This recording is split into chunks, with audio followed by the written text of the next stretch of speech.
এই শোনো না, আমাদের অন্ধবিশ্বাস চ্যানেলটি যারা এখনো সাবস্ক্রাইব করেননি প্লিজ সাবস্ক্রাইব করে দাও। আর অল্প কিছু সাবস্ক্রাইবার হলে 1,00,000 পরিবার হবে। সবাই প্লিজ সাবস্ক্রাইব এবং বেশি বেশি শেয়ার করে দাও প্লিজ।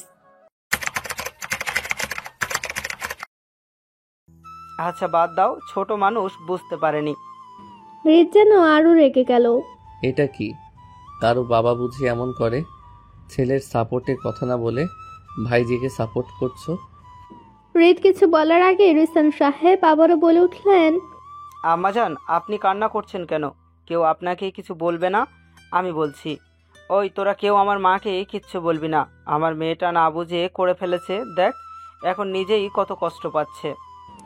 রিসান সাহেবের কথায় রিদ আস্থার দিকে তাকায়। আসলে মেয়েটা চোখে পানি টলমল করছে। এই পড়লো বলে আস্থা হৃদের দিকে তাকিয়ে কিছু না বলে সাইডে রাখা ব্যাগটা কাঁধে নিয়ে বের হয়ে গেল। আসলে মেয়েটা বুঝতে পারেনি যে হৃদের হাতটা এতটা লাল হবে। যদিও কোনো ফুসকা পড়েনি, কিন্তু হাতের চামড়াটা অনেকটা লাল হয়ে আছে এবং জ্বলছে। তা দেখে আস্থার মনটা খারাপ হয়ে যায়। তখন রাগের মাথায় কাজটা করলেও এখন তার কষ্ট হচ্ছে। আস্থা বের হতেই আফরা তার পিছু পিছু চলে যায়। কলেজ ছুটি হয়েছে বেশ কিছুক্ষণ আগে। আফরা, নুহা, আস্থা 3 বোন কলেজ গেটের সামনে দাঁড়িয়ে। নিহান বলেছে তাদের আজ নিতে আসবে। আফরাদের বাড়িতে পৌঁছে দিয়ে তারা তাদের বাড়ি যাবে। তাই নিহানের জন্য 3 জন অপেক্ষা করছিল। বেশ কিছুক্ষণ পর তাদের সামনে দুটো গাড়ি এসে দাঁড়ায়। একটি থেকে নিহান বের হয়, অন্যটি থেকে রিদ। রিদকে দেখে আস্থার আত্মাটা যেন শরীর থেকে বের হয়ে যাওয়ার উপক্রম। সে মনে মনে ভাবতে থাকলো, ইস, এই বেটা ঝাঁকনা নিশ্চয়ই তাকে আজ ইচ্ছামতো বকাঝকা করবে। তার হাতে চা ফালানো, এটার শাস্তি তো তাকে পেতে হবে। আস্থা যে চাটা ইচ্ছা করে ফেলেছে তা যে রিদ বুঝতে পেরেছে তা আস্থাও বুঝতে পারে। তার ভাবনার মাঝে রিদ বলল, আফরা, তুই নিহানের সাথে যা আস্থার, আর আমি এটাতে যাচ্ছি। আফরাও ভাইয়ের কথায় সম্মতি জানিয়ে নিহানের গাড়িতে দরজা খুলতে যাবে। তখনই আস্থা বলে উঠল, এই না আফরা, আমি নিহান ভাইয়ের সাথে যাব, আর তোরা বাসায় যা, আমি ফুপুর বাড়ি যাব, আজকে ওখানেই থাকবো। না, তুই কেন ওই বাড়িতে থাকবি? তুই আয় আমার সাথে। আমি কি কখনো কোথাও যাই নাকি? আজকে অনেক ইচ্ছা করছে, আর ফুপুকেও দেখতে ইচ্ছা করছে অনেক। আমি ওই বাড়িতে যাব। নিহান আস্থার কথায় দীর্ঘশ্বাস ছাড়লো। ছেলেটা ভেবেছিল আফরা গেলে তাকে একটু মনটা ভরে দেখবে, কিন্তু তা মনে হয় না আর হবে। তাই সে রিদকে বলল, থাক না, জোর করিস না। ও যেহেতু চাচ্ছে না, চলুক আমাদের সাথে। তাছাড়া নুহাও মা তো বাড়িতে একাই থাকে, সব সময় গেলে মায়ের ভালো লাগবে। রিদ কিছু বলতে যাবে তার আগেই আস্থা নিহানের গাড়িতে উঠে বসে পড়ে। হৃদের আর কিছু বলা হলো না। ছেলেটা তো ভেবেছিল আস্থাকে একটু জ্বালাবে, কিন্তু তার হলো না। আবার বলে কিনা আজকে বাড়িতেও সে আসবে না। কি একটা অবস্থা! মেয়েটা কি জানে না তাকে না দেখলে যে হৃদের কোনো কিছুই ভালো লাগে না? তার মুখখানি দেখলে যে ছেলেটার সব ক্লান্তি দূর হয়ে যায়। হয়তো এই গাথা মেয়েটা তা বোঝে না। বুঝলে কি এমনটা করতো? গাড়ি নিহানদের বাড়ির সামনে এসে থেমেছে। আস্থা ভেতরে যেতে তার ফুপু তাকে জড়িয়ে ধরে। আম্মুটা আমার, কেমন আছিস? ভালো ফুপি, তুমি কেমন আছো? ভালো মা। কি মনে করে হঠাৎ ফুপির কথা মনে পড়লো? বাড়ি আমি কি আসতে পারি না বুঝি এমনি এমনি? তা না, অবশ্যই আসতে পারিস, কিন্তু তুই তো সচরাচর একা আসিস না, তাই বললাম। আজকে থাকবো তোমার সাথে, খুব মনে পড়ছিল তাই চলে এসেছি। আর কাল থেকে তো কলেজ ও ছুটি, আপুর বিয়ের জন্য না ছুটি নিয়েছি, তাই ভাবলাম তোমাদের এখানে আজকে এসে থাকি। ভালো করেছিস, যা ফ্রেশ হয়ে আয়, খেতে দেই। রাত বাজে 9:40। চৌধুরী বাড়িতে যে যার কাজে ব্যস্ত। সবাই নিজেদের রুমে আছে, কিন্তু রিদ কিছুতেই নিজের রুমে থাকতে পারছে না। পারবে কিভাবে? প্রতিদিন তো অফিস শেষে বাড়ি ফিরে সে তার প্রিয়সীকে দেখতে পায়। যদি রাত করে বাড়ি ফিরে তাহলে সে তার প্রিয়তমার রুমে গিয়ে তাকে দেখে আসে, কিন্তু আজ চাইলেও সে তাকে দেখতে পাচ্ছে না। নিজেকে আর সামনে রাখতে পারল না, তাই বিরক্ত হয়ে সে বাড়ি থেকে বেরিয়ে গেল। হৃদের গাড়ি এসে থামে নিহানদের বাড়ির সামনে। সে গাড়ি পার্ক করে দ্রুত বাড়ির ভেতর ঢুকে। ভেতরে আসতে দেখে সবাই ডিনার করছে। আস্থা খাচ্ছে আর হেসে হেসে কথা বলছে। এতে যেন হৃদের শরীরটা জ্বলে উঠল। তাকে জ্বালিয়ে এখানে হাসাহাসি করছে বদমেয়েটা, যত সব। হৃদকে দাঁড়িয়ে থাকতে দেখে তার ফুপি বলে, কিরে বাবা, কখন এলি? এই তো ফুপি, মাত্র আসলাম। আস্থা, দ্রুত খাবার শেষ কর, বাড়ি ফিরতে হবে। সে কি, এটা কেমন কথা? আজকেও থাকুক, তুই যখন এসেছিস তুইও থাক, কালকে চলে যাস। না ফুপি, মা বলেছে ওকে নিয়ে ফিরতে। কেন? দাঁড়া, আমি বড় ভাবিকে ফোন দিয়েছি। তুমি কি আশাকে অবিশ্বাস করো ফুপি? তোমার কি মনে হয় আমি মিথ্যা বলছি? না, তা কেন হবে? তাহলে মাকে আবার ফোন দেওয়ার কি আছে? আচ্ছা বাবা, দেব না, কিন্তু থেকে গেলে ভালো হতো না?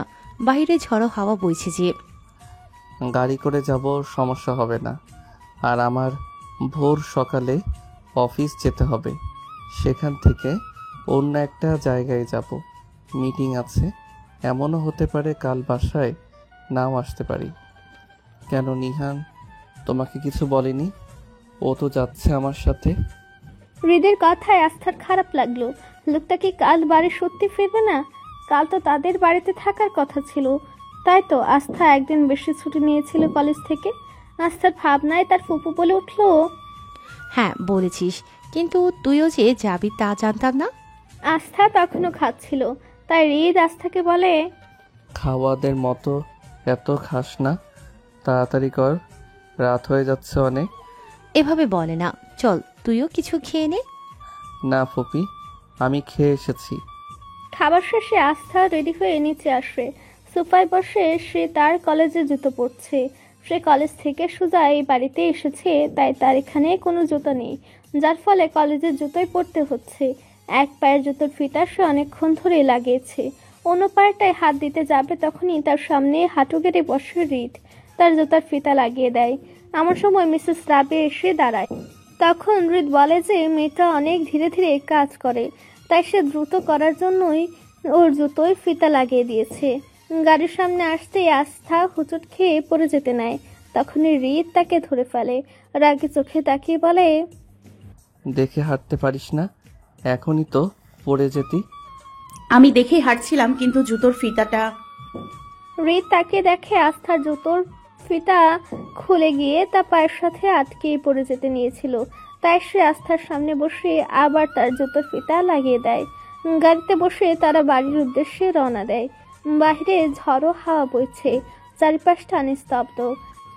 গাড়িতে মৃদু সাউন্ডে তেরা মেরা রিশতা পুরানা গানটা চলছে। গাড়ির হলদেটে আলোতে আস্থাকে অন্যরকম লাগছে হৃদের কাছে। সে বারবার আর চোখে তাকে দেখছে, তবে কিছু বলছে না। ঘন্টা খানিক পর গাড়ি এসে থামে চৌধুরী বাড়ির সামনে। আস্থা নামতে যাবে, তখনই দেখে হৃদ গাড়ির ডোর লক করে রেখেছে। আস্থা কাচুমাচু করে বলে, প্লিজ ডোর লকটা খুলুন, আমি বাড়ি যাব। সত্যি করে একটা কথা বলবি? না, কেন? আমি কোনো সত্যি কথা বলতে পারবো না। এখন আমি বাড়ি যাব, ডোর খুলুন। বাড়ি যাব বাড়ি যাব বারবার কেন বলছিস? বাড়ির সামনেই তো এসেছি, আর আজ তো বাড়ি ফেরারও কোনো ইচ্ছে ছিল না আপনার। তাহলে এখন বাড়ি যাওয়ার জন্য এত উতলা কেন হচ্ছেন? এমনি। আচ্ছা, তুই কি অনুতপ্ত? কিসের জন্য? এই যে আমার হাতে চা ফেলেছিস তাই, আর এর জন্যই আমাকে ইগনোর করছিস, তাই না? আমি মোটেও অনুতপ্ত না। আর কেন হব? আমি ভুল কি করেছি? আপনিও তো আমার হাতে কফি ফেলেছেন, আবার তা কারো সামনে স্বীকারও করেননি, কিন্তু আমি তো তা করিনি। আর আমি কেন ইগনোর করব? প্রতিশোধ নিয়েছিস তাহলে? মোটেও না। তাহলে আমি শিওর তুই জেলাস। আজব তো, জেলাস কেন হব? ওই যে মিম আমার হাত ধরলো। চুপ থাকুন, আপনি তো মোটেও ভালো মানুষ না। আপনি মিম আপুর হাত ধরেছেন, সরিয়ে না দিয়ে কি সুন্দর করে নিচের হাতের ওপর তার হাত রেখেছিলেন। মেয়ে মানুষের হাত ধরতে খুব ভালো লাগে, তাই না? হৃদ মুচকি হাসি দিয়ে আস্থাকে পাশের সিটে থেকে হ্যাচকাটা নিয়ে নিজের কোলে বসিয়ে নেয়। হঠাৎ এমন হয় আস্থা থতমত খেয়ে তাকিয়ে থাকে হৃদের দিকে।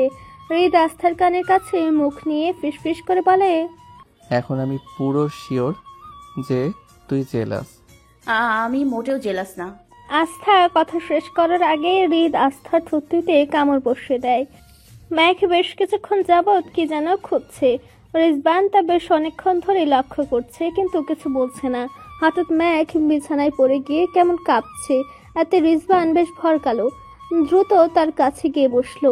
ম্যাককে জিজ্ঞেস করলো কি হয়েছে তার, কিন্তু মেয়েটা কিছুই বলতে পারছে না। রিজবান দেখলো ম্যাগের হাত পা সব ঠান্ডা হয়ে গেছে, তাই মেঘের হাত পা সে নিজের হাতে নিয়ে ঘষতে শুরু করলো, কিন্তু কাজের কাজ কিছুই হলো না। ম্যাঘ কাঁপা কাঁপা কণ্ঠে বলল, মেয়েটা কথা বলতে পারছে না, কিন্তু তার অস্পষ্ট কথাটা রিজবান ঠিক বুঝতে পারলো। সে আশেপাশে খুঁজে যখন ইনহেলার পেল না, তখন সে কোনো উপায় না পেয়ে নিজের মুখ দিয়ে মেঘের মুখে শ্বাস দিতে লাগলো। বেশ কিছুক্ষণ পরে মেঘ কিছুটা স্বাভাবিক হলো। রিজবান উঠতে যাবে, তখনই মেঘ তার শার্টের কলার ধরে তার নিজের কাছে নিয়ে নেয়। এতে রিজবান হঠাৎ করে এক গভীর স্পর্শ করলো মেঘের ওষ্ঠাদ্বয়ে। কাউচের উপর মাথা নিচু করে বসে আছে রিজবান। এতে মেঘ কিছুটা বিরক্ত নিয়ে বলল, আপনি কি কিছু বলতে চান? আসলে আমি তখন স্পষ্ট করে কথা বলুন। না আসলে আমি ইচ্ছে করে তখন এতটুকু বলে চুপ হয়ে যায়। এতে মেঘ বিরক্ত হয়ে মুখ দিয়ে চয়ের মতো শব্দ করে বলে উঠল, শুনুন, এমন নাটক করার কিছু নেই। নিজের বউকে চুমু খেয়েছেন, আর ওইটাকে চুমু বলেও না।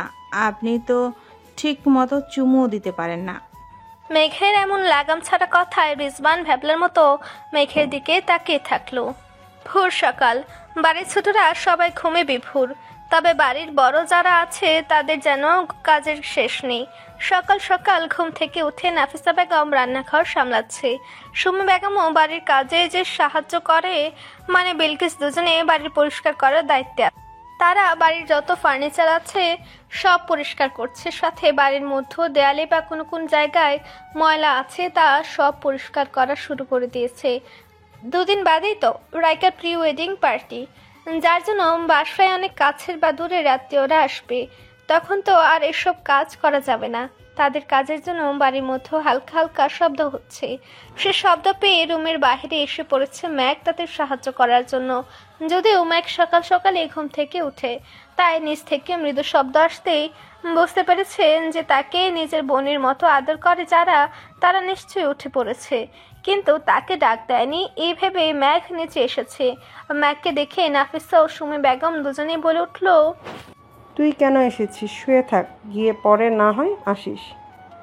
দুজন একই কথা বলায় একে অপরের দিকে তাকিয়ে হেসে দিল। ম্যাগও হেসে ফেলেছে। ধীর পায়ে হেঁটে এসে দুজনে সামনে দাঁড়িয়ে মুখ ফুলিয়ে বলল, কেন? আমি কি তোমার সাহায্য করতে পারি না, নাকি আমাকে তোমাদের নিজের বাড়ির কেউ মনে হয় না? কি সব বলো তুমি? তুমি এ বাড়ির বউ, এ বাড়ির সদস্য, তোমাকে কেন এ বাড়ির কেউ মনে হবে না? হ্যাঁ, ও তো ঠিক বলেছে। আর এ বাড়ি তো তোরও। এ বাড়িতে আমাদের যেমন অধিকার, তোরও তো তাই। আর যেন মুখে এমন কথা না শুনি। ম্যাগ এবার কাচুমাচু করে ফেললো মুখটা, কেননা দুজনে ধমক সুরে কথাটা বলেছে। ম্যাগ বেশ বুঝতে পেরেছে তার এমন কথায় তারা দুজন কষ্ট পেয়েছে, তাই কাচুমাচু মুখ করে বলল, রাগ করো না তোমরা, আর আমার দোষ নেই। তোমরা আমাকে কিছু করতে দাও না। আমার সারা দিন বসে থাকতে ভালো লাগে না। ওই দিন না রান্না করতে দিলাম, মিথ্যা কেন বলিস? ওইটা তো বড় আপু অসুস্থ ছিল আর তুমিও কাজে ব্যস্ত ছিলে, তাই না হলে কি কিছু করতে দাও নাকি? আচ্ছা, উঠেই যখন পড়েছিস তাহলে বিলকিসের কাজে সাহায্য কর। আমি নাফিসাকে একটু সাহায্য করি। মেয়েটা তখন থেকে কোটা বাসা করে রান্না করছে। আচ্ছা বলে ম্যাক দাঁত বের করে হাসি দিল একটা। সকাল প্রায় 8টা পেরিয়েছে। ধীরে ধীরে বাড়ির সবাই ঘুম থেকে উঠছে। এদিকে প্রায় কাজ শেষের দিকে ম্যাকদের। রিজবান ঘুম থেকে উঠে ম্যাককে না দেখতে পেয়ে ফ্রেশ হয়ে নিচে আসলো। নিচে আসতে এক জায়গায় তার পা থেমে গেছে। অপলক দৃষ্টিতে তাকিয়ে আছে। পলক যেন তার পড়ছেই না। ম্যাক ওড়না কাঁধের এক পাশে নিয়ে কোমরে পেঁচিয়ে একাধারে কাজ করছে। হাতে ঝাড়ু নিয়ে বসা রুমের সোফাগুলোতে ইচ্ছা মতো বাড়ি দিচ্ছে। হাতে কিছুটা ধুলো উঠছে। এই ধুলো মাখা অবস্থায় ম্যাককে দেখে রিজবানের ঠোঁটের কোণ প্রসারিত হলো। কিছুটা হাসলো সে। ইদানিং এই মেয়েটাকে অনেক ভালো লাগে তার কাছে। কেমন জানি মেঘের মায়ায় জড়িয়ে ফেলছে নিজেকে। রিজওয়ান উপলব্ধি করতে পারে সে যে ম্যাককে পছন্দ করতে শুরু করেছে। করবে নাই বা কেন? মেয়েটা কত খেয়াল রাখে তার। পরিবারের সবার সাথে কি সুন্দর মিশে গেছে। সবচেয়ে বড় কথা, তার বড় দুই ভাইয়ের সাথে যেখানে তার বনিবনা হয় না, সেখানে মেয়েটা বলতে পাগল তার ভাইয়েরা। বাসায় কিছু আনলে বা কোনো কিছু হলে তার দুই ভাই সব সময় ম্যাককে ডাকে। আস্থা, আফরা বা রায়কার জন্য কিছু আনলে মেঘের জন্য আনে। এত আদর তো আর এমনি এমনি পায়নি। মেয়েটা যে তাদের মন জিতে নিয়েছে। নিজের ভাবনার মাঝেই ধ্যান ভাঙে রিজওয়ানের মেঘের হাঁচি কাশিতে। সোফার ধুলোগুলো উঠছে, হয়তো ধুলোর জন্য মেয়েটার হাঁচি আসছে। তাই রিজওয়ান বড় বড় পা ফেলে মেঘের হাতের বাহু শক্ত করে ধরলো। এতে মেঘ বেশ ভরকালো। হঠাৎ কেউ তাকে ধরায়। তাকে দেখে রিজওয়ান। সে কিছু বলার আগে রিজওয়ান মেঘকে নিয়ে সেখান থেকে সরে আসলো। রান্নাঘর থেকে তা দেখে সুমিয়া ও নাফিসা বেগম বেশ মুচকি হাসছে, তবে কিছু বলছে না। মেঘ নিজের বাহু থেকে রিজওয়ানের হাত সরানোর চেষ্টা করতে লাগলো। এতে রিজওয়ান ভ্রু কুচকে ধমক স্বরে বলল, যেটা পারো না তা করো কেন? কে বলছে পারি না? তা তো দেখতেই পাচ্ছিলাম। দেখুন। দেখছি তো। উফ, আমি পারি। হঠাৎ ধুলো মুখের মধ্যে চলে যাওয়ায় অমন হাঁচি আসছিল, আর কিছুই না। মেঘ এবার খুব বিরক্ত হলো। মেয়েটা সব কাজ পারে, তবু ওই বাড়ির লোক তাকে কিছুই করতে দেয় না। আজ অনেক কষ্টে রাজি করে কাজ করছে, এখন এই লোক কিসব বলছে। বড় আপুরা যদি শুনে তাহলে কি আর কেউ কিছু করতে দিবে তাকে? এভাবে ম্যাক কিছু বলতে নিল, কিন্তু তার আগেই তার সামনে এসে দাঁড়ালো রিসান সাহেব। তাকে দেখে ম্যাক আর কিছু বলল না। রিসান সাহেবকে সালাম দিয়ে জিজ্ঞেস করলো চা দেবে নাকি। তবে মেঘের অবস্থা দেখে কিছুটা হাসলো রিসান সাহেব। পুরো শরীরে এসে ধুলো ময়লা লাগিয়ে একাকার। কারণ ম্যাক বাড়ির যত ধুলো ছিল, তারপর বাড়ির কোনা বা ফার্নিচারের পেছন চিপাতে যা ছিল সবই পরিষ্কার করেছে। আর বিলকিসকে সে এবারের সবার ময়লা কাপড় দিয়েছে ধুতে। সবাই মিলে করলে কাজ তাড়াতাড়ি শেষ হবে এই ভেবে। যদিও বিলকিস না করেছে, বসে বলেছে মেঘের সাথে এগুলো করে পরে কাপড় না হয় ধুয়ে দিবে। তবে ম্যাক বলেছে তার এত কাজ করতে কষ্ট হবে না বুঝি। বিলকিসও তো এবারের সদস্যদের মধ্যে পড়ে, তাহলে কেন এত কষ্ট করতে হবে তাকে একা? সবাই মিলে করলেই তো হয়। ম্যাঘের এক প্রকার জোর করাতে সে রাজি হয়ে কাপড় ধুতে গেছে। রিসান সাহেব ম্যাককে নরম কণ্ঠে বলল সে যেন আগে গোসল করে আসে, তারপর যেন তাকে চা দেয়। ম্যাঘও তার বড় ভাইয়ের মতো আদর করা মানুষটার কথা ফেলতে পারল না, তাই সে ছুটে গেল গোসল করতে। সবাই নাস্তার টেবিলে বসে আছে নাস্তার জন্য। নাফিসা ও সুমে বেগম আজ সকালে খিচুড়ি ও মাংস রান্না করেছে, তাই টেবিলে নিয়ে আসছে। তাদেরকে সাহায্য করছে মিম। এতে আস্থা চুপচাপ বসে মিমের কান্নাগুলো চোখ দিয়ে ভালো করে পরখ করছে। মনে মনে বিড়বিড় করছে সে কি জানে না যে মিম কেন এমন করছে। বাড়ির সবার কাছে ভালো হতে চায়, সবাইকে বোঝাতে চায় সে সব পারে, সে এবারের একমাত্র বউ হওয়ার যোগ্যতা রাখে। এগুলো ভাবতেই আস্থার রাগ হচ্ছে, সাথে মনও খারাপ হয়ে যাচ্ছে, যার ফলে বেশ কিছু গালেও মনে মনে মিমকে সে দিয়ে দিয়েছে। মিম বারবার হৃদকে এটা ওটা দিচ্ছে, জিজ্ঞেস করছে কিছু লাগবে কিনা, কিন্তু এটা আস্থার খারাপ লাগছে। সে তো এগুলো করতে চায়, কিন্তু সুযোগটাই তো পায় না। এই যে আজকে আসার আগে মিম এসে এগুলো করছে, তাই না চাইতেও আস্থা চুপচাপ টেবিলে বসে আছে। আস্থার মন খারাপ দেখেই বোঝা যাচ্ছে। সে না খেয়ে প্লেটের খাবারগুলো কে শুধু হাত দিয়ে নাড়ছে, তবে খাচ্ছে না। তবে আস্থার মন কেন খারাপ কেউ বুঝতে না পারলেও হৃদ ঠিক বুঝেছে। তাই নিচের স্বরে আস্থাকে বলল, চুপচাপ খা, বেশি আজগুবি কথা ভাববি না। মাথায় ভালো কিছু তো আসে না, শুধু আজে বাজে কথা ভেবে খাওয়া দাওয়া বন্ধ করিস। আস্থা উঠে যেতে নিলে হৃদ ওর হাত ধরে ফেলে। অগ্নি চোখে তাকাতেই আস্থা বসে পড়ে। তবে মিমের বাড়াবাড়িটা যে ওর ভালো লাগছে না। হৃদ এবার মিমকে একরাশ বিরক্তি নিয়ে বলল খেতে বসতে, তার কিছু লাগবে না। মিম হৃদের কথা মতো বসলো, তবে পরক্ষণে হৃদের প্লেটে মাংস দিতে নিল। আস্থা তাকিয়ে আছে, তবে মাংসটা আর হৃদের প্লেটে দিতে পারল না। দেওয়ার আগে ম্যাঘ মিমের হাত ধরে ফেলে, মুখে হাসি রেখে বলে, মিম তুমি খাও, আমি দেখছি কার কি প্রয়োজন, খেয়ে রুমে যাও। মিম বেশ রাগ করলো। সে চায় সবার সাথে মিশে থাকতে, হৃদকে নিজের প্রতি আকর্ষণ করতে, কিন্তু কেউ তো সুযোগটাই দিচ্ছে না। তাই চুপচাপ খেতে শুরু করলো। হঠাৎ হৃদের গলায় খাবার আটকালো। মিম দ্রুত এক গ্লাস পানি হৃদের সামনে ধরলো। হৃদ নিতে যাবে তখনই দেখলো আস্থাও এক গ্লাস পানি তুলে ধরেছে। মিমের পানি দেওয়া দেখে আস্থা নিজের গ্লাসটি নামিয়ে নিতে নিল, কিন্তু হৃদ তাকিয়ে দেখে হাতটা মিমের দেয়া গ্লাসের থেকে সরিয়ে আস্থার গ্লাসটা ধরলো এবং সেই পানিটাই খেলো। এতে আস্থা খুশি হলেও মিম ব্যাপারটা পছন্দ করলো না। হৃদ নাস্তা করে বের হয়ে গিয়েছিল। দুপুরে সে আর বাসায় আসে। একসাথে দুটো কোম্পানি চালাতে ছেলেটার বেশ কষ্ট হচ্ছে, তা সে মুখে না বললেও বাড়ির সবাই বেশ বুঝতে পারে।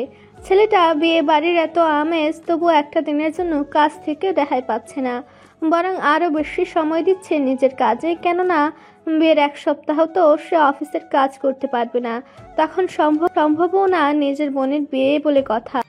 এই যে সবাই বলল আজকে রাইকার সাথে বের হতে, কিন্তু সে পারল না কাজের জন্য। ফারহান আজ তার হবু বউ ও তাদের ভাই বোনদেরকে নিয়ে বলেছে ছোট্ট একটা ট্রিট দেবে। তবে এই ট্রিটের কারণ আস্থা জানতে চাইলে ফারহান শুধু একটা দাঁত বের করে হাসি দিল, যার মানে ট্রিট তো বাহানা। সে রাইকার সাথে জাস্ট দেখা করতে চায়। বিয়ে ঠিক হওয়ার পর থেকে সবাইকে বলে বারবার দেখা করাটা বেশ লজ্জাজনক লাগে রাইকার কাছে, তাই সে দেখা করতে চায় না, যার ফলে ফারহান এই প্ল্যান করেছে দেখা করার। আস্থা আফরা সবাই রেডি হয়ে বসে আছে। কিছুক্ষণ পর মিমও তৈরি হয়ে এসেছে। রাইকা বেশ কিছুক্ষণ পর এসে বলল, চল, তোরা রেডি তো? তাড়াতাড়ি বের হ। আপু তুমি লেট, আমরা তো কখন থেকে তোমার জন্য ওয়েট করছি। ভাইয়ার সাথে দেখা হবে বলে একটু বেশি সাচ্ছ মনে হয়। আফরা কথাটা বলে ফাজলামো সুলভ হাসলো। কিন্তু আজকে আসলেই আপুকে খুবই সুন্দর লাগছে। ধন্যবাদ মিম। আস্থাও রাইকাকে দেখে অবাক নয়নে তাকিয়ে, সত্যি তাকে আজ খুব সুন্দর লাগছে। রাইকারা রুম থেকে বের হয়ে নিচে আসলো। বিকেলবেলা একটু ঘুরলে মনটা ভালো থাকে, তাই তাদের সাথে ম্যাগকেও যেতে বলেছে।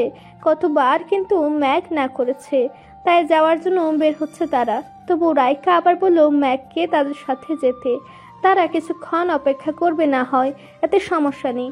ম্যাগ যেন রেডি হয়ে আসে, তবু ম্যাগ যেতে রাজি না। তাই সবাই বের হতে সুমি বেগম বেশ ভারী কণ্ঠে ম্যাগকে বলল, তুই গেলি না কেন? আমি ওদের সাথে গিয়ে কি করব বলো?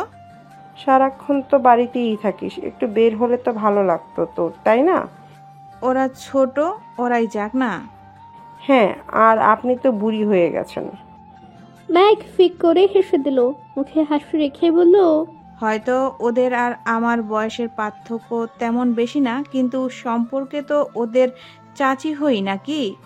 ফারহার হয়তো আমার সামনে রাইকার সাথে কথা বলতে সংকোচ বোধ করতে পারে, তাই না? মেঘের কথায় সুমি বেগম কিছু বলল না। সে ভেবে দেখলো মেয়েটার কথায় যুক্তি আছে। ম্যাগকে বলল ছাদে থেকে সে সকালের ধোয়া জামা কাপড় আনতে যাচ্ছে। ম্যাগ এ কথা শুনে বলে তাকে তার রুমে যেতে। ম্যাগ নিজে জামাগুলো নিয়ে আসবে। মেঘের কথায় সুমি বেগমও আর দ্বিমত করলো না। অপরাহ্নের শেষ প্রায়। গোধূলির আলোতে চারিপাশটা কেমন যেন হলদে হয়ে আছে। ম্যাঘ জামা কাপড় নামিয়ে আবার এসেছে ছাদে। এখনো কিছু কাপড় তার হাতে। হঠাৎ হালকা মৃদু হাওয়া বইছে, এতে মেঘের ছোট চুলগুলো হাওয়ার সাথে তাল মিলিয়ে দুলছে। ম্যাঘ ছাদের এক পাশে রেলিং ধরে দাঁড়িয়ে আছে। রিজওয়ান আজ কেন জানি আগেই বাসায় চলে এসেছে। সব সময় সে তো বন্ধুদের সাথে আড্ডা দিয়ে বাড়ি আসতে আসতে রাত করে ফেলে। নিচে রুমে গিয়ে দেখলো ম্যাঘ নেই।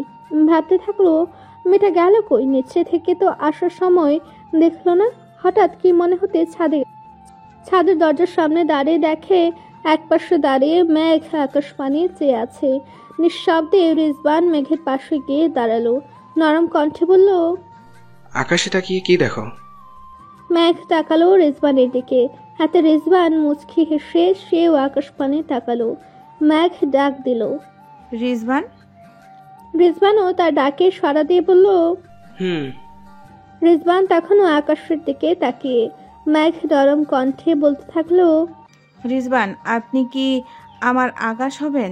যে আকাশে আমি মেঘ হয়ে নিজের মন মতো ভেসে বেড়াবো, যে আকাশে তাকালে দুঃখের পেছনে যত সুখ আছে তা নিজের রং দেখাবে, আমার কাছে ধরা দিবে। রিজওয়ান ম্যাগের কথায় তার দিকে ঘুরে তাকালো। ম্যাগ কথা শেষে সে আবার আকাশের দিকে তাকাতেই রিজওয়ান ম্যাগের বাহু ধরে নিজের দিকে ঘোরালো।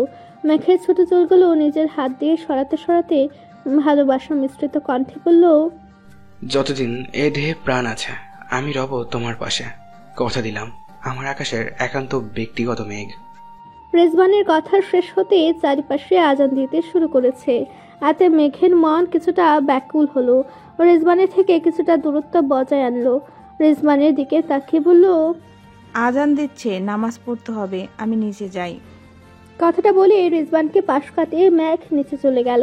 এতে রিজওয়ানের ঠোঁটে হাসির রেখা মিলল। বিড়বিড় করে বলল, নামাজ তুমি পড়তে যাচ্ছ, অথচ মনে হচ্ছে দোয়া আমার কবুল হচ্ছে। আকাশ ছেয়ে আছে আধারে, তবে এই আধারকে অপূর্ব করে তুলছে অর্ধবৃত্তাকার চাঁদ। রাস্তার চারিপাশে প্রদীপ্ত সড়ক বাঁধের অভিষয় আলোগুলো একে অপরকে পাল্লা দিয়ে জ্বলছে। রাতের বেলা এমনিতেও ঢাকা শহরটাতে অন্যরকম সৌন্দর্য বিরাজ করে থাকে। রায়কারা আজ গাড়ি করে আসেনি, মূলত ফারহানি না করেছিল। সে রায়কাকে আগে বলেছিল যেন গাড়ি করে না আসে, সে রায়কাকে নিয়ে একটু রিক্সা করে ঘুরতে চায়। রায়কা এটা তার বোনদের বলতেই তারাও রাজি হয়ে যায়। একটা রেস্টুরেন্টে সবাই বসে আছে। ফারহানের সাথে ওর চাচাতো দুই ভাইও এসেছে। শুভ আর নাফিস দুজনে তার হবু ভাবি ও ব্যান্ডের সাথে এ কথা সে কথা বলে হাসাহাসি করছে। এমন সময় নুহা আর নিহান তাদের মাঝে এসে উপস্থিত হলো। আফরা আর চোখে দেখলো লোকটাকে বেশ ক্লান্ত লাগছে। নিহানরা আসতে রায়কা জিজ্ঞেস করলো এত লেট হলো কেন। প্রত্যুত্তরে নুহা বলল, ভাইয়া তো অফিসে ছিল, আজকাল অনেক বিজি থাকে। অফিস থেকে এসে ফ্রেশ হয়ে আমাকে নিয়ে আসলো। ও আচ্ছা, বসো। রায়কার কথায় নিহান ও নুহা ওদের পাশে গিয়ে বসে। এর মধ্যে অর্ডার করা খাবারও চলে আসে। সবাই খাবার খাওয়ার পাশাপাশি টুকিটাকি কথা বলছে ও হাসাহাসি করছে। তখনই আফরার চোখ যায় টেবিলের একটু নিচে। দেখে ফারহান রায়কার এক হাত নিজের এক হাত দিয়ে শক্ত করে ধরে আসছে। এতে আফরা মিটিমিটি হাসে। হঠাৎ সে নিহানের দিকে আর চোখে তাকায়। দেখে নিহানও তার দিকে তাকিয়ে আছে। দুজনে দুজনকে লুকিয়ে দেখছিল। ওইটা ধরা পড়াতে দুজনের মধ্যে অজানা এক অনুভূতির জাগরণ হয়। দুজনে নিঃশব্দে হেসে ফেলে। আসলে একজোড়া পথিক যখন ভালোবাসার রাস্তা অতিবাহিত করে তখন সেই রাস্তা দিয়ে প্রণয় পর্যন্ত যাওয়ার সময়টা খুবই মধুর হয়। এই সুন্দর সময়ের সাথে অন্য কিছুর তুলনা হয় না। ম্যাঘ অনেকক্ষণ যাবৎ নিচে বসে নাফিসা, সুমি বেগম ও তার বোনের সাথে কথা বলছিল আর টিভিতে সিরিয়াল দেখছিল। রিজওয়ান নিজের রুমে বসে থাকতে থাকতে বিরক্ত হয়ে গেছে। মেয়েটার জন্য বের হয়নি আজ, কিন্তু মেয়েটারই কোনো হুঁশ নেই সেদিকে। সে তো আবার তার ভাইদের সাথেও তেমন কথা বলে না যে তাদের সাথে গিয়ে বসে কথা বলবে। তাদের কাছে গেলে শুধু অফিসে জয়েনের কথা বলে।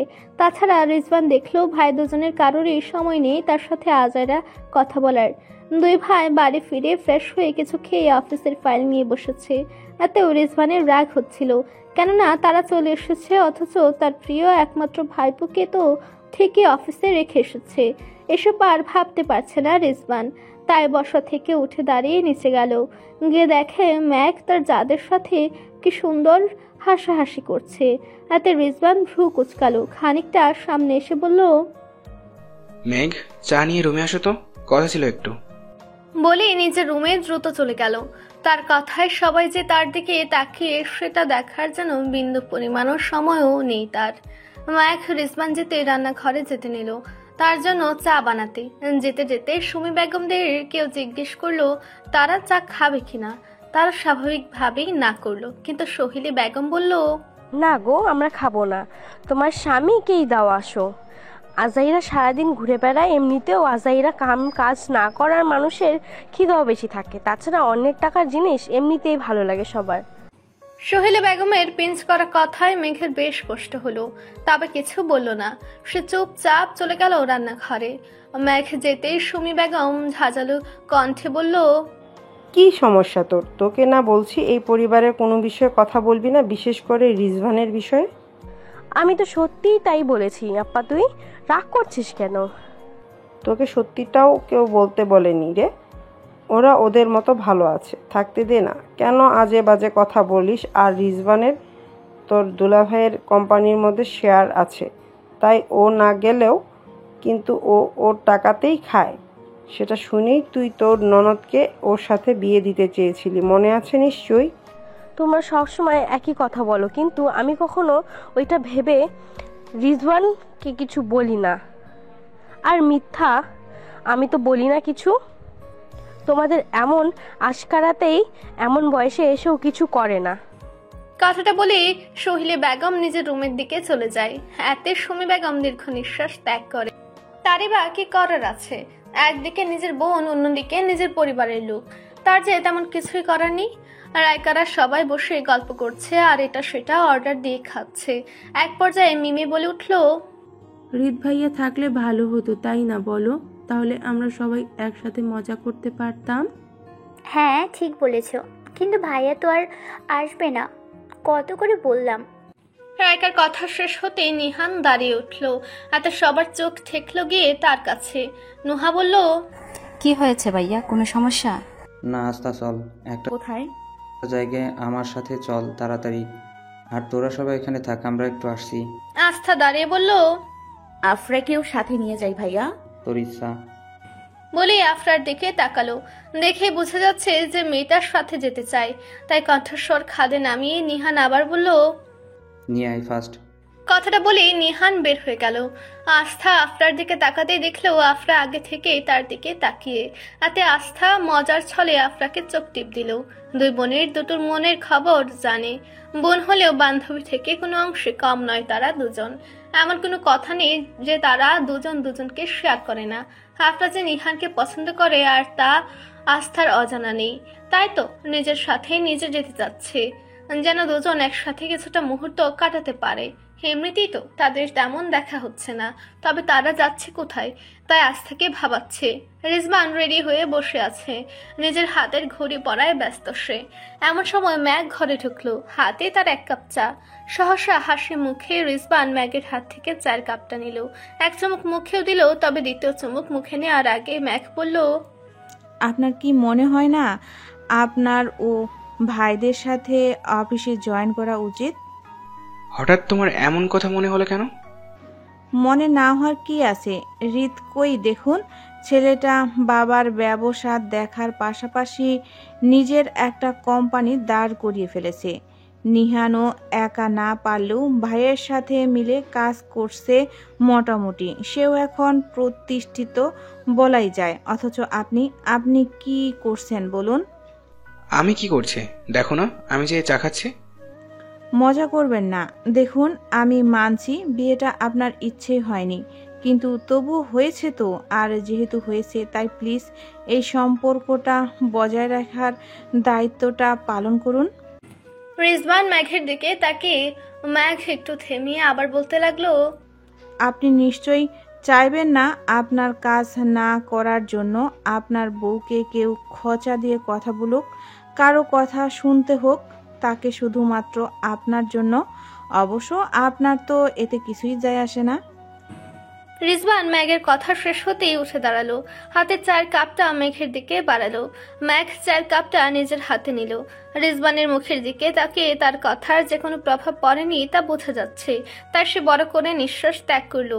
রিজওয়ান ম্যাগকে বলল, আমার রুমাল আর মানিব্যাগটা দাও তো মেঘ। ম্যাগ তো রুমে ঢুকে রিজওয়ানকে দেখে বুঝতে পেরেছিল যে এই লুকটা বের হবে, তাই কথা না বাড়িয়ে রিজওয়ান যা যা চাইলো সব দিল। রিজওয়ান বের হতে নিল, দরজার সামনে গিয়ে আবার পেছনে এসে মেঘের বরাবর সামনে এসে দাঁড়ালো। মেঘের মাথায় নিজের হাত রাখলো, এতে মেঘ রিজওয়ানের মুখের দিকে তাকালো। রিজওয়ানের ঠোঁটের কোণ প্রসারিত হলো। সে নিজের হাত মেঘের মাথায় রেখে বলতে লাগলো, আমার বউকে কি আমি কখনো কষ্ট দিব? তুমি যা চাইবে তাই হবে। আমি ভাইয়াদের সাথে কথা বলবো। কথাটুকু বলে রিজওয়ান চলে গেল। রিজওয়ানের মুখে আমার বউ কথাটা শুনে ম্যাগ থতমত খেলো। এক ধ্যানে রিজওয়ানের যাওয়ার দিকে তাকিয়ে রইল শুধু। বেশ কিছুক্ষণ পর নিহান আস্থাদের নিয়ে হৃদের জন্য নিজের অফিসের সামনে এসে পড়লো। হাতে আফরা ও আস্থা দুজনেই অবাক হলো। ওদের এখানে কি কাজ তাই ওরা বুঝতে পারছে না দুই বোন। দুজনেই দুজনের দিকে ড্যাব ড্যাব করে তাকাচ্ছে। একবার তো নিহানের দিকেও তাকালো। তাদের এরূপ বিহেভ দেখে নিহান মুখ দিয়ে চয়ের মতো উচ্চারণ করলো। আস্থাকে বলল, চল ভাইয়াকে নিয়ে আসি আমরা। এসেছি ভাই। আর না করতে পারবে না। আজ এমনিতেও ভাই অনেক কাজ করেছে, তাই ভাবলাম যে আমরা এসে নিয়ে যাই। আস্থা নিহানের কথায় কি বলবে বুঝতে পারছে না। যদি তাকে নিয়েই যেতে হয় তাহলে সবাইকে নিয়ে আসলেই তো হতো, বা নিহান ভাই নিজেই আসতে পারতেন। আস্থার ভাবনার মাঝে আফরা ছোট্ট করে জবাব দিল, হ্যাঁ চলুন, ভাইয়াকে নিয়ে যাই, আমার আইসক্রিমও খেতে ইচ্ছে করতেছে, তাড়াতাড়ি করুন। এত রাতে আইসক্রিম?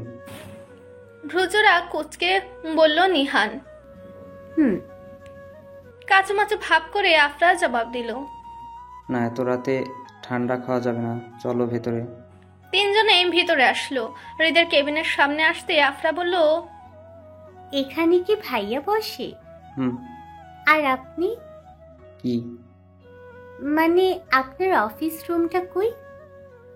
এক ফ্লোরে নিচে। আপনারটা দেখাবেন না? নিহান এবার আফরার দিকে তাকালো।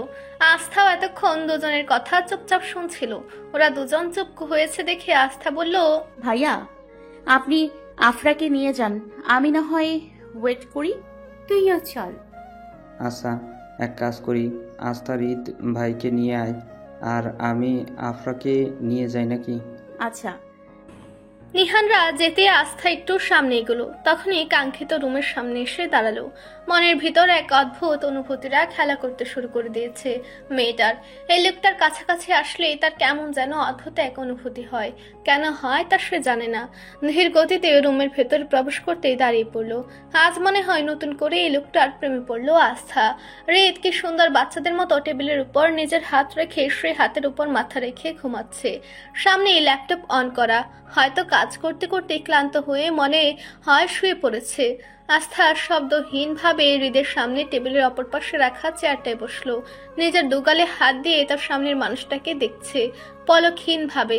হঠাৎ তার মনে এক সুপ্ত অনুভূতিরা হানা দিল। ইচ্ছে করলো ছেলেটার চুলে একটিবার ছুঁয়ে দিতে। এই ঝাঁকটা চুলগুলো তাকে খুব করে টানে। নিজেকে বারবার বোঝানোর পরও সে তার ইচ্ছাকে আটকাতে পারল না। আস্তে করে উঠে হৃদের সামনে দাঁড়ালো। নিজের হাতটা দিয়ে আলতো করে হৃদের চুলকে স্পর্শ করলো। হৃদের খোঁচা খোঁচা দাড়িতেও হালকা করে ছুঁয়ে দিল। আবার চুলের মধ্যে হাত বাড়ালো। হঠাৎ লক্ষ্য করলো হৃদ মুচকি হাসছে। এতে যেন আস্থা ঘাবড়ে গেল, 2 কদম পিছালো। হৃদ টেবিল থেকে নিজের মাথা তুলে আস্থার দিকে তাকালো। ভাবলেশহীন কণ্ঠে বলল, থামলি কেন? ভালো লাগছিল তো। আপনি জেগেছিলেন? তাহলে এতক্ষণ নাটক করছিলেন কেন? এমনি। আমি ভেবেছিলাম আপনি ঘুমিয়েছিলেন। সত্যি ঘুমিয়েছিলাম, তুই আসতেই উঠে পড়েছি। আপনি বুঝলেন কিভাবে আমি এসেছি? যেখানে তোর নিঃশ্বাসের উপস্থিতি আমি বুঝতে পারি, সেখানে তুই স্বয়ং দাঁড়িয়ে আছিস, আমি বুঝবো না ভাবলি কেমন করে? কথাটা বলেই আস্থার হাত ধরে হ্যাচকা টান দিল। আস্থা তার সামলাতে না পেরে হৃদের দিকে ঝুঁকে পড়ল। হৃদ তাকে নিজের উরুর উপর বসালো। আস্থা তার দিকে বড় বড় চোখ করে তাকিয়ে আছে। এতে হৃদের ঠোঁট প্রসারিত হলো। সে নিজের মুখটা আস্থার ঘাড়ের কাছে আনতে দরজার করাঘাত হলো। আস্থা ঘাবড়ালো। দুজনে দরজার দিকে তাকালো। তবে আস্থার ঘাবড়ানো মুখে তাকালেও হৃদ খুব বিরক্ত নিয়ে তাকালো। বেশ কিছুক্ষণ আগে চারিপাশে নিচ থেকে রিক্সা ও গাড়ির শব্দে ক্ষণে ক্ষণে আসলেও তা এখন অনেকটা কমে গেছে। কিছুক্ষণ পরপর একটাকে দুটো শব্দ শোনা যাচ্ছে। দুজন কপত কপতি খুব কাছে, কি 2 চুল সমান দূরত্ব তাদের মাঝে। এতে অষ্টাদশীর মন বেশ বিচলিত। সে খুব ঘন ঘন নিঃশ্বাস ত্যাগ করছে। রীতা অষ্টাদয় ধারা আস্থার ঘাড়ের কাছে দীর্ঘ এক চুম্বন দেওয়ার উদ্দেশ্যে খুব নিকটে, এই বুঝি তার উদ্দেশ্যটা পূর্ণতা পেতে চলল বলে। কিন্তু না, তার এই খুব করে চাওয়ার ঘটনাটা সে ঘটাতে পারল না। ব্যাঘাত ঘটল দরজা থেকে আসা ঠক ঠক শব্দে। খুবই বিরক্ত নিয়ে একবার দরজার দিকে তাকালো, পরক্ষণে আস্থার দিকে তাকালো। মেয়েটা ড্যাব ড্যাব করে দরজার দিকে তাকিয়ে। হাতে হৃদ বিরক্ত হয়ে মুখ দিয়ে জাতীয় শব্দ উচ্চারণ করলো। ফলস্বরূপ আস্থা তার দিকে তাকালো। মেয়েটা এতক্ষণ উপলব্ধি করলো সে হৃদের কোলে বসে আছে, তাকে উঠতে হবে এখন। যে ভাবা সেই কাজ। উঠতে নিল, কিন্তু আর তা হলো না। হৃদ 2 হাত দিয়ে শক্ত করে আস্থার চিকন কোমরটা জড়িয়ে ধরলো। এতে কিঞ্চিত ভ্রুযুগল উঁচু করে আস্থা বলল, ছাড়ুন প্লিজ। কেন? কেউ দেখে ফেললে সমস্যা হবে, প্লিজ ছাড়ুন। প্রয়োজনে কেন কথা শোনেন না? অনুভব করছি না। কি অনুভব করছেন? তোকে ছাড়াটা যে প্রয়োজন। সেটা অনুভব করছি না। প্লিজ এমন করবেন না। আমি তো এমনই করব। হৃদের সাথে কথায় যে আস্থা পারবে না সেটা সে ইতিমধ্যেই বুঝে ফেলেছে, তাই এক প্রকার জোর করে হৃদের বাঁধন থেকে নিজেকে ছাড়ালো। হৃদের কাছ থেকে নিজেকে ছাড়ানো এতটাও সহজ নয়, কিন্তু হৃদ নিজেই তাকে ছেড়ে দিয়েছিল। কেননা সে তো মজার ছলে তাকে বলেছে ছাড়বে না, কিন্তু সে তো তাকে ছেড়ে দিতই। কেননা সে নিজেও জানে কেউ দেখে ফেললে অযথা এখানে সমস্যার সৃষ্টি হবে, যেটা এই মুহূর্তে সে চায় না। আস্থা সরে দাঁড়াতে হৃদ বলে উঠে, কে ভেতরে আসুন। হৃদের সম্মতি পাওয়ার সাথে সাথে নিহান ও আফরা দুজন ভিতরে ঢুকে। নিহান হৃদের দিকে তাকিয়ে এক ঝলক হাসি দিল, যা কেবল হৃদের নজরেই এলো। হৃদ ভ্রু জোড়া একটু নাড়ালো, যা দ্বারা বোঝালো কি সমস্যা তোর। নিহান এতে কোনো প্রতিক্রিয়া না দেখেই বলল, চলো, লেট হয়ে যাচ্ছে। তোরাইকা ফোন দিয়েছিল, ওরা নাকি রেস্তোরাঁ থেকে অলরেডি বের হয়ে গেছে। নুহাটা ওখানেই, তাড়াতাড়ি চলো। তোরা কি আমাকে নিতে এসেছিলি? কথাটা বলে আস্থার দিকে ক্ষণিকের জন্য তাকালো। নিহান প্রত্যুত্তরে বলল, তুমি নেই, অনেকেই মন খারাপ করেছিল, তাই আসলাম তোমাকে নিতে। এমনিতে দুজন দুজনকে তুই তুকারি করে বলে, তবে নিহান মাঝে মাঝে তুমি করে বলে, বিশেষ করে আফরার সামনে তো তুমি বলবেই। আচ্ছা তোরা যা, আমি 5 মিনিটের মধ্যে নিচে আসছি। হৃদের কথায় তিনজনই বের হয়ে গেল। লিফটের সামনে এসে দাঁড়ালো। অল্প সময়ের মধ্যেই লিফটও চলে এলো। যদিও লিফটে মানুষ ছিল বেশ কয়েকজন, অফিস টাইমে বেশ কিছুক্ষণ আগে ফ্রেশ হয়েছে, তবে যারা এখন লিফটের ভেতরে আছে তারা টাইম ওভার হওয়ার পরও নিজেদের অতিরিক্ত কাজগুলো সেরে এখন নিজ বাড়ির উদ্দেশ্যে রওনা হচ্ছে। আফরা ও নিহান লিফটের ভেতরে ঢুকলো। আস্থা ঢুকতেই ওভারলোড দেখা দিল, তাই না চাইতেও আস্থা লিফটের বাইরে চলে আসলো। নিহান বলল তাকে যেতে সে না হয় পরে হৃদের সাথে আসবে, কিন্তু যেহেতু নিহান অলরেডি ভেতরে ছিল তাই আস্থা না করলো, তারাই যেন আগে যায়। ইতিমধ্যেই লিফটের দরজা বন্ধ হয়ে গেছে। অল্প সময়ের মধ্যেই চারিপাশ যেন অন্ধকার গ্রাস করে ফেলেছে। আস্থার অন্ধকারে হঠাৎই এই অফিসে আসার সে কুৎসিত মুহূর্তের কথা মনে পড়ে গেল। সে না চাইতে অস্থির হয়ে পড়ল। কোনো দিশা না পেয়ে সামনে এগোতে নিল, কিন্তু উঁচু হিলগুলো তার সঙ্গ দিল না। একটু বেঁকে যেতে আস্থা পড়ে গেল। একরাশ বিরক্ত নিয়ে জুতা জোড়া খুলে হাতে নিয়ে দাঁড়ানোর চেষ্টা করলো, কিন্তু পায়ে হালকা ব্যথা লাগায় অনেকটাই কষ্ট হলো তার দাঁড়াতে। এর মধ্যেই লাইট জ্বলে উঠলো। প্রায় 1 মিনিট ছিল না লাইট, এতে মেয়েটা যাচ্ছে তাই অবস্থা। 1 কি 2 কদম এগোতে দেখলো সামনের সিঁড়িতে হৃদ তার দিকে তাকিয়ে, তার চোখে চিন্তিত ছাপ স্পষ্ট। উদ্বিগ্ন জানতে যে অন্ধকারে কি হলো। হয়তো হৃদও এর জন্যই দৌড়ে এসেছিল, কেননা সে জানে অন্ধকারে মেয়েটা ভয় পায়। আর তাছাড়াও প্রথমবার এখানে আস্থার এক্সপিরিয়েন্সটা বেশ একটা ভালো ছিল না। হৃদকে দেখে আস্থা সহসা সুস্থির নিঃশ্বাস ছাড়লো। হাতে জুতো জোড়া তখনও বিদ্যমান, তা নিয়ে দৌড়ে সিঁড়ি বেয়ে উঠে হৃদকে জাপটে জড়িয়ে ধরলো। বেশ কিছুক্ষণ পর উপলব্ধি করতে পারলো ফ্লোর থেকে প্রায় 1-2 ইঞ্চি উপরে আস্থার পা। হৃদয় আস্থা আসার সাথে সাথে তাকে জাপটে ধরে উঁচু করে নিজের সাথে মিশিয়ে নেয়। কিছুক্ষণ পর অস্থিরতা আদরে মিশ্রিত কণ্ঠে হৃদ বলল, কি হয়েছে তোর? তুই কি ভয় পেয়েছিস? দেখ আমি আছি তো তোর পাশে, প্লিজ শান্ত হ। আস্থা কান্না জড়িত কণ্ঠে বলতে লাগলো, আমি আমার ওই দিনের। হুশ, চুপ থাক, আমি আছি তো। এবার যেন ধীরে ধীরে আস্থার স্বাভাবিক হলো। অশ্রু মিশ্রিত আঁখে জোড়া দিয়ে হৃদের দিকে তাকালো। আস্থার চোখে পানি দেখে হৃদের বুকের ভেতরটা যেন ছ্যাদ করে উঠল। আস্থার 2 গাল নিজের 2 হাত দিয়ে ধরে তার কপালে দৃঢ় এক চুম্বন করলো, কেননা কপালের চুম্বন তো ভরসার অপর নাম। সে চায় আস্থা যেন পূর্বে ঘটে যাওয়া ঘটনার জন্য এখানে আসা বন্ধ না করে।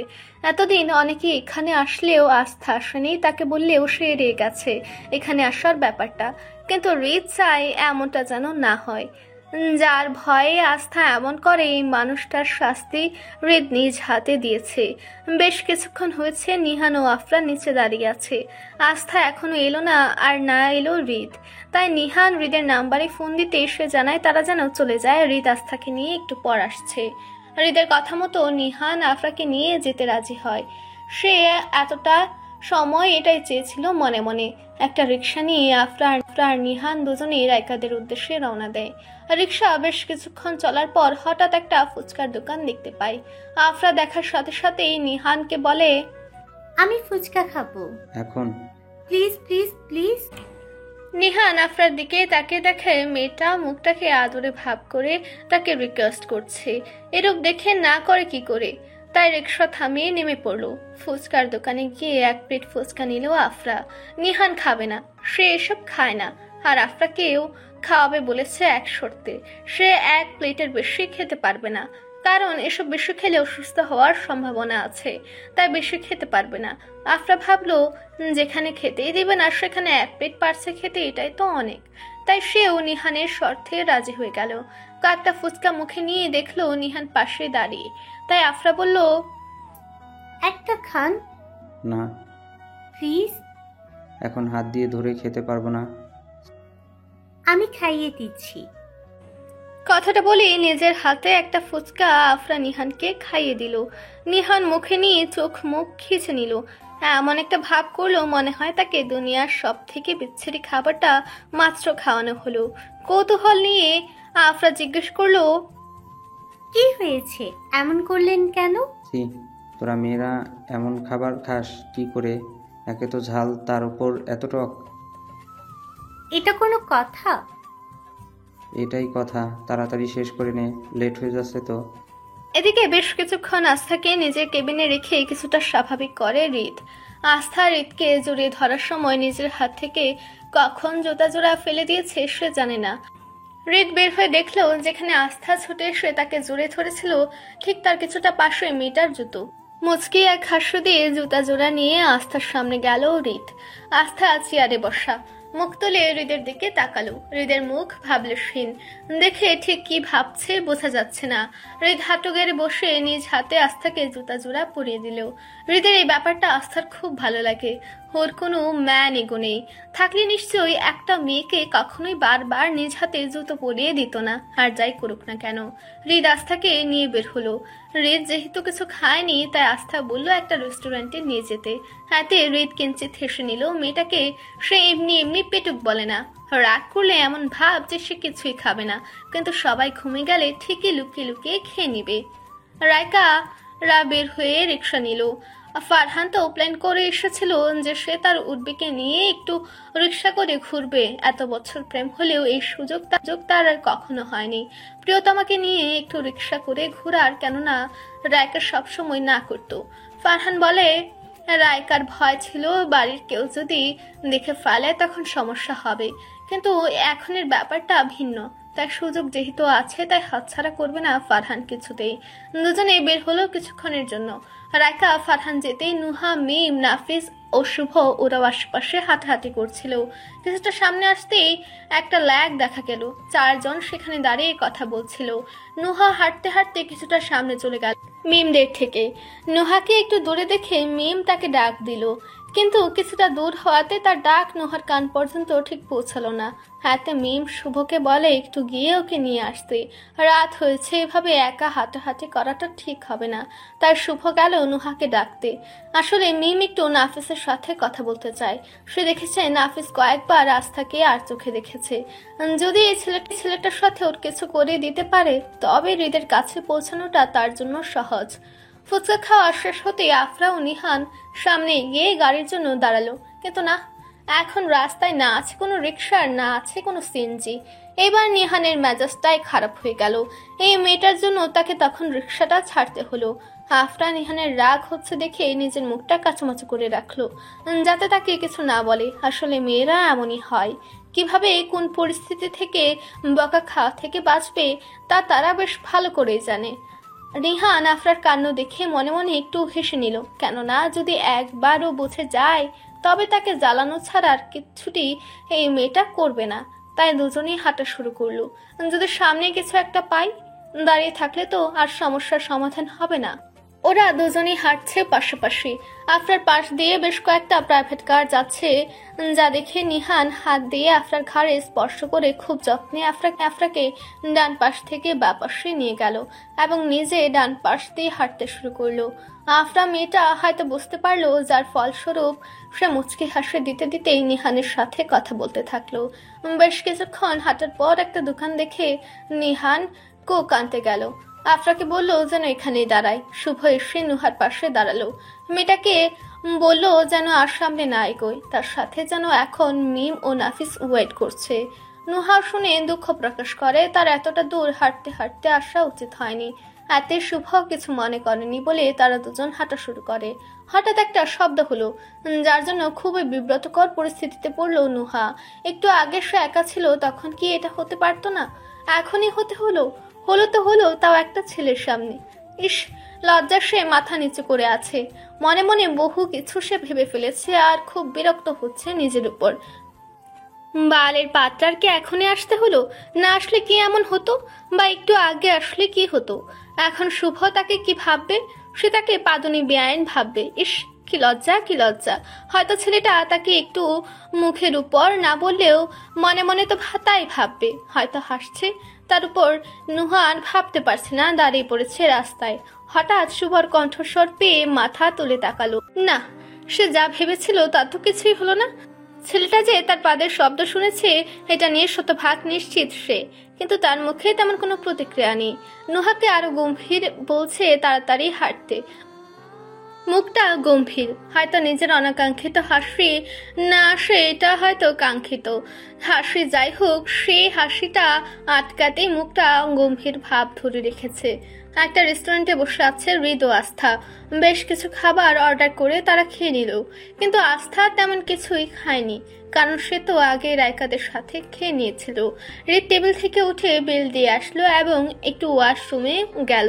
সেখান থেকে এসে দেখে আস্থা টেবিলে বসা। আস্থার সামনে গিয়ে বলে তাকে উঠতে। তারা এখন বের হবে, রায়কাদের কাছে যাবে। বাড়ি ফিরতে হবে, রাত অনেক হয়ে গেছে। তার বাবা রিসান চৌধুরী অলরেডি অনেকবার তাকে ফোন করে ফেলেছে। আস্থা উঠতে নিলে দেখে তার জুতোর বেল খুলে গেছে। এতে আস্থা মনে মনে খুব বিরক্ত হলো। বিড়বিড় করে বলতে লাগলো, ওই লোকটার সামনে আসলেই আমার জুতোগুলো শত্রুতামি করে।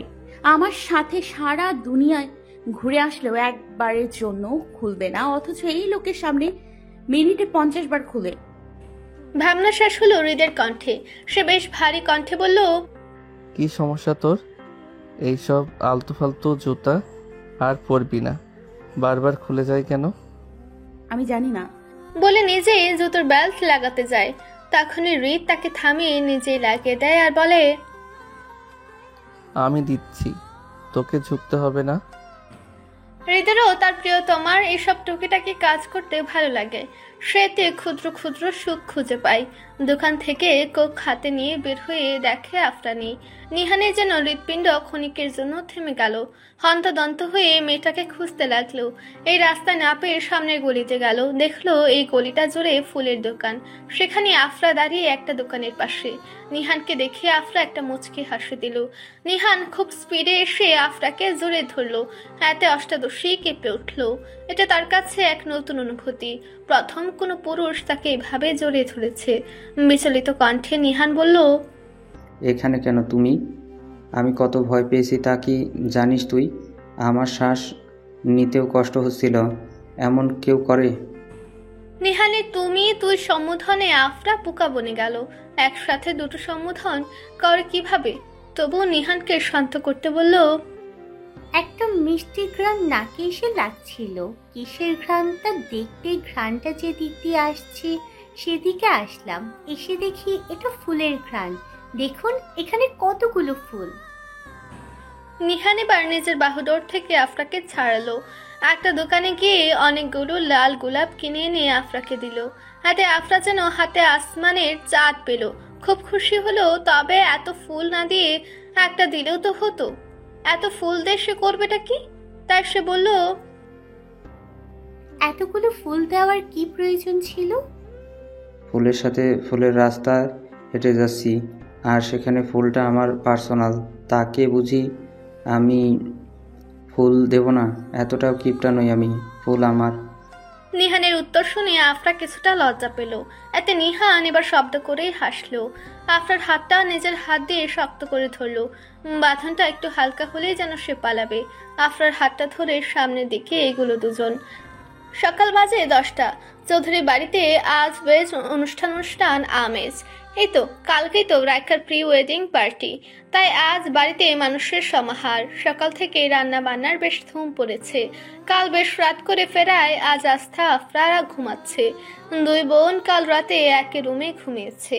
একে তো রাত করে ফিরেছে, তার উপর দুটো একসাথে সারা রাত গল্প করেছে, যার ফলস্বরূপ তারা এখনো ঘুমে বিভোর।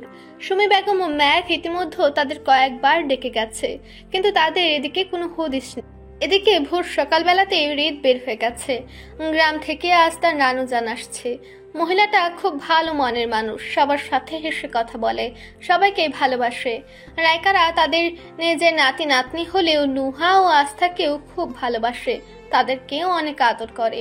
তার এমন ভালো মানসিকতার জন্যই তাকে সবাই খুব সম্মান করে, তার কথা কেউ ফেলতে পারে না। রিসান সাহেবও তাকে নিজের মায়ের মতোই সম্মান করে। সকালবেলা হৃদ উঠে চলে যায়, কাল এমনিতেও আসতে লেট হয়েছে বলে রিসান সাহেব তাকে বেশ কথা শুনিয়েছে, তাই আজ আর তাকে কিছু বলার সুযোগটাই সে দিবে না। তাই যাই হোক না কেন, বাবা ছেলের সাপ আর বেজির মতো লেগেই থাকে। দুজনের মনে হয় একে অপরকে কথা শোনাতে খুব আনন্দ পায়। তবে এখন আর রিসান সাহেব তা পারবে না, কেননা তার শাশুড়ি আসছে। সে তো সব সময় নাতির পক্ষেই কথা বলে, তাকে হারিয়ে দেয়। এদিকে নিজের নানু জানকে নিয়ে বাসায় চলে আসছে হৃদ। আরো আগে চলে আসতো, কিন্তু রাস্তায় অসম্ভব জ্যাম ছিল, যার জন্য তাদের পৌঁছাতে দেরি হয়ে গেছে। বাড়ি ফিরে হৃদ নিজের রুমে চলে যায়। ফ্রেশ হয়ে কিছু খেয়ে ঘুমানোটা এখন তার মূল উদ্দেশ্য। কাল রাতে ফিরতে এমনিতেই দেরি হয়ে গেছে, তারপর বোনদের বাঁকা যেন কেউ না দেয়, তার সব কিছু নিজের উপর নেয়। ফলস্বরূপ তার বাবা বেশ কিছুক্ষণ তাকে একাই কথা শোনায়। আবার ভোর সকালে বের হতে হবে, তাই সে রাতে ঠিক মতো ঘুমাতেও পারেনি। তাই ফ্রেশ হয়ে এখন সে নিচে গেল। আস্থা আর আফরার ঘুম ভেঙেছে। দু বোন এখনো শুয়ে শুয়ে একে অপরের সাথে কথা বলছে আর হাসাহাসি করছে। এমন সময় নাফিসা বেগম আস্থা রুমে ঢুকে দিল এক ধমক। তার ধমকে বেশ ঘাবড়ে গেল দুই বোন। দুজনের দৃষ্টি এখন তাদের সামনে থাকা মহিলাটির দিকে, যার মুখে রাগের বহিঃপ্রকাশ স্পষ্ট বোঝা যাচ্ছে। মাকে এমন রাগান্বিত দেখে কাপা কাপা কণ্ঠে আস্থা বলল, কি হয়েছে মা, রেগে আছো কেন? রেগে আছিস কেন? এটা কেমন কথা? বেলের কয়টা বাজে? এখনো এভাবে পড়ে পড়ে ঘুমানোর কোনো মানে আছে? তাছাড়া আমি কি বলেছিলাম যে এখন থেকে সকাল সকাল উঠে পড়াশোনার পাশাপাশি টুকিটাকি কাজ শিখতে? কিসব বলো না তুমি, কাজ করে কি হবে? আমাদের আস্থা অনেক ট্যালেন্টেড, ও পড়াশোনাটাই করুক। আর আজ সত্যি দেরি হয়ে গেছে, তাই দুঃখিত। তোমার কিছু করতে হলে আমাকে বলো, আমি করে দিচ্ছি। আফরা কথা বলতে বলতে ব্যাট থেকে উঠে নাফিসা বেগমের গলা জড়িয়ে ধরলো আলাদা ভঙ্গি করে। নাফিসা বেগম আফরাকে বোঝানোর জন্য বলল, পড়াশোনাতে ভালো কথা, কিন্তু তাই বলে কি ও কিছু কাজ শিখবে না? ও তো মেয়ে, বিয়ে দিয়ে দিলে তখন দেখবা ওর শ্বশুর বাড়ির অনেক বিচার আসবে, তখন তোমরাই মন খারাপ করবা। তাহলে আমাকে কেন কিছু শিখতে বলো না তুমি? তোমার বিষয়টা আলাদা মামুনি। সে যাই বলো তুমি, আমি আমার বোনকে এই বাড়ি থেকে কখনো যেতেই দিব না। নাফিসা বেগম আফরার কথা হেসে উড়িয়ে দিল আর নিচে চলে গেল। তবে দুজনকে খুব তাড়াতাড়ি নিচে এসে নাস্তা করতে বলল। এছাড়াও আফরার নানু যে এসেছে সেটা তাদের জানিয়ে গেল, যেন তারা ওনার সাথে দেখা করে নেয়। হৃদ বেশ কিছুক্ষণ আগেই নিচে এসেছে। তার নানু ইতিমধ্যে নাস্তা সেরে নিজের রুমে চলে গেছে। হৃদের নাস্তা করা প্রায় শেষের দিকে। তখনই আফরা রাস্তা নিচে আসে। দুজনে টেবিলে বসে আছে। সুমি বেগম তাদের খাবার দিয়ে আবার রান্নাঘরে গেছে। আজ দূরে যেসব আত্মীয়দের বাড়ি তারাই আসছে। কালকে প্রি ওয়েডিং পার্টি এবং ঠিক তার 2 দিন বাদে ওদের বিয়ে, তাই কম বেশি অনেকে আজ আসছে। তবে কিছু আত্মীয়রা বলেছে তারা না হয় হলুদের দিন নয়তো আগের দিনই আসবে। আস্থা নাস্তা খাচ্ছে আর চোখে হৃদের দিকে তাকাচ্ছে। আস্থার এমন কাণ্ড দেখে আফরা বেশ হাসছে। আস্থার কানে ফিসফিস করে বলছে, কি দেখতে কি ডিস্টার্ব হচ্ছে? চলে যাব। কথাটা বলে আফরা আবার হেসে দিল। আস্থা বেশ লজ্জা পেল। আর তাদের ফিসফিস করে কথা বলতে দেখে বেশ বিরক্ত হলো। কণ্ঠটা একটু ভারী করে বলল, কি সমস্যা তোদের? খাওয়া রেখে কি বলা বলি করছিস? তেমন কিছু না, ওই কালকের কথা বলছিলাম। কালকের কি কথা বলছিস? একসাথে তো কালকে কম সময়ে ছিলি। এটা শুনে যেন আস্থার গাল দুটো লাল হয়ে গেল।